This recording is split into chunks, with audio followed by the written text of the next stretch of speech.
નવરાત્રિને હવે ગણતરીના જ દિવસો બાકી રહ્યા છે, ત્યારે મૂર્તિ કલાકારો અંબે માની મૂર્તિને આખરી ઓપ આપતા નજરે પડી રહ્યા છે. નવલી નવરાત્રિને હવે ગણતરીના જ દિવસો બાકી રહ્યા છે, ત્યારે વડોદરા શહેરમાં પણ ખૂબ જ ધામધૂમથી મા અંબેની ભક્તિ સાથે પૂજા અર્ચના કરવામાં આવતી હોય છે.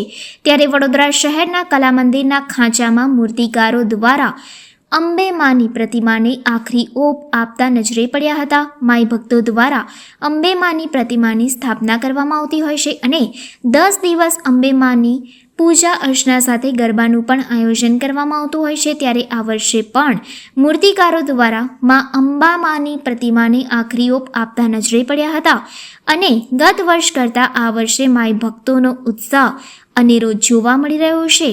ત્યારે મૂર્તિકારો દ્વારા અંબે માની વિવિધ પ્રકારની મૂર્તિઓ બનાવવામાં આવી રહી છે.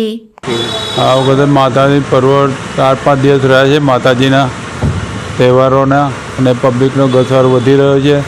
એ દર વર્ષે માતાજી મૂર્તિઓ લોકો ઘરે ઘરે હવે બેસાડતા થઈ ગયા છે અને માટીની મૂર્તિની વધારે પ્રમાણ પરના મૂર્તિઓનું વેચાણ થઈ રહ્યું છે. અને ખાસ કરીને અમારે ત્યાં 1.5 ફૂટથી 5-6 ફૂટ સુધીની મૂર્તિઓ વેચાય છે. એનો ભાવ છે તમારો 1.5 ફૂટનો 2500 રૂપિયા, 250 રૂપિયા અને સૌથી મોટી મૂર્તિ 5-6 હજારથી આસપાસથી ચાલુ થાય છે. અમારે ખાસ કરીને માટીની કે પીઓપીની મૂર્તિ? આ પીઓપીની મૂર્તિ તમારો મોટી મૂર્તિનો તમારે 6-7 હજારનો ભાવ આવે. માટીની મૂર્તિ એનાથી થોડી મોંઘી પડે, એ 1500-2000ની પડે, કેમ કે ઘરે વિસર્જન આ લોકો કરે છે એટલા માટે સરકારશ્રી તરફથી માટીની મૂર્તિઓનું પ્રમાણથી અમારે ત્યાંથી બહુ વધી ગયું.